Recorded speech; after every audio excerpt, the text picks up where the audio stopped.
WWE 2K23 is now officially going to have the biggest roster the series has ever had. The franchise is going to be showing and giving us so many superstars. There's a brand new way of these superstars being unveiled, which we will go through during the video, but I want to start off talking about the universe mode.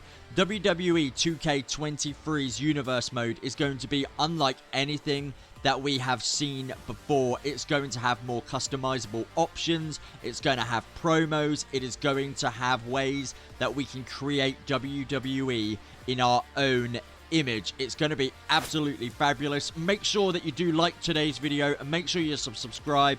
Make sure you ring the notification bell. We're so close to 2,000 subs, about 60 away, so make sure that you do subscribe. Make sure you become a member because you will be in with a chance of winning the game for free this year. Head to our main channel page to become a member. So the universe mode, as well as setting up matches and going through the calendar year and going through Raw and SmackDown, various pay-per-views of course included. Will War Games be one of those pay-per-views? Who knows? Will War Games feature at the Survivor Series event, the pay-per-view? Potentially, it's going to be the SmackDown v Raw match that we always get in the universe mode. So I do believe that it will be in universe mode. No confirmation has been set on that. But talking about creating the universe mode in our own image, or the image that we see fit to run WWE, we're going to be able to set up almost customizable options, prior matches, after the matches, before the matches. For this instance, we've got Bron Breakker facing off against Seth Rollins. If we chose an option for Seth Rollins to aggressively attack Bron Breakker after the match, that could happen. But then if we were to choose Bron Breakker to shake hands with Seth Rollins, whichever superstar had the best momentum in that match, that outcome would take place. So the universe mode is going to be the biggest and the best. For me, I would love the very first episodes to have the drafts in there, make that a little bit more customizable, make it almost a brand new era for us to step into. So the universe mode is going to look very, very different this year, and 100% it is going to be the most enjoyable universe mode that we have ever had in the game. Now, moving on slightly, the game developers have been talking almost up to the point of where they want the franchise to go. So we're looking at potentially WWE 2K24 here.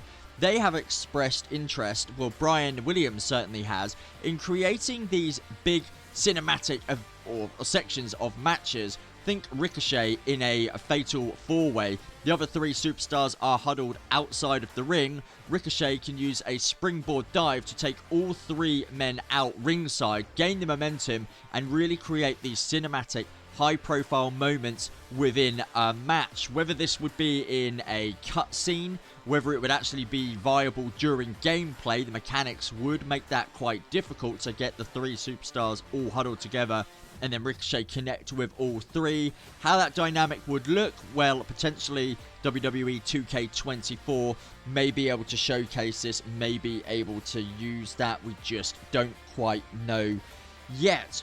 Fatigue and injuries are going to be something that make the game look even better. Again, take Seth Rollins and Bron Breakker. Seth Rollins is pulverizing Bron. He targets his leg, the left leg, and we actually see Bron limping on that left leg. That could go into various different storylines. After the match, we see Bron limp away. We get confirmation that he's going to be out for 2 weeks, and then we could have an almighty return at a pay-per-view or at a SmackDown or Raw of our choice. But again, it creates these cinematic, realistic moments that we see in real life. When a superstar gets injured, they normally come back out and they take retribution on the superstar that has, well, caused the injury, and it gets a big pop out of the WWE universe.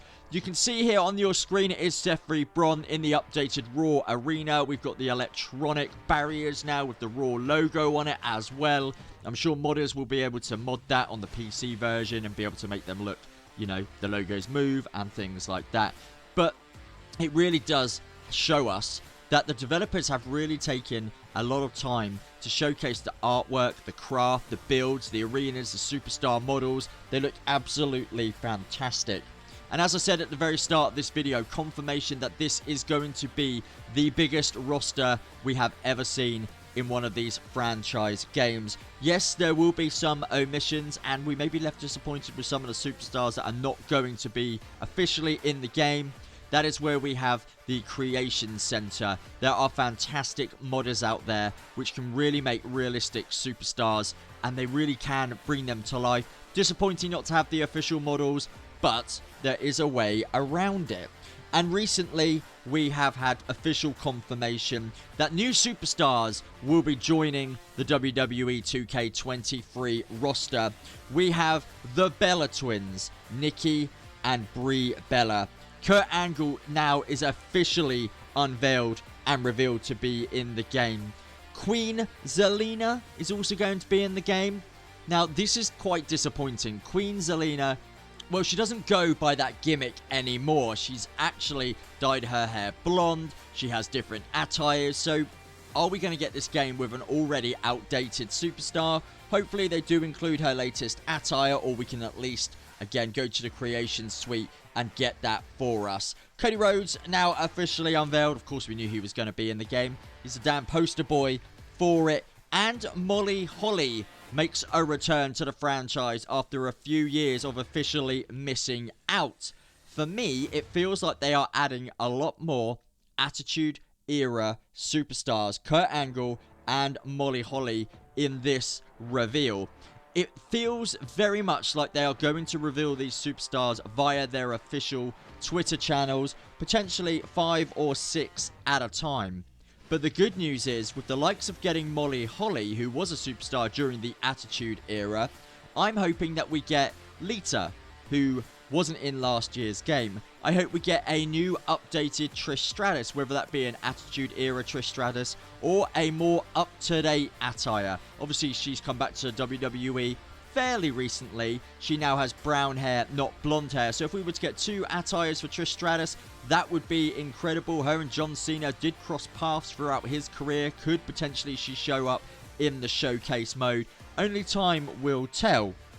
But potentially getting a new version of Lita and a new version of Trish Stratus would be incredible.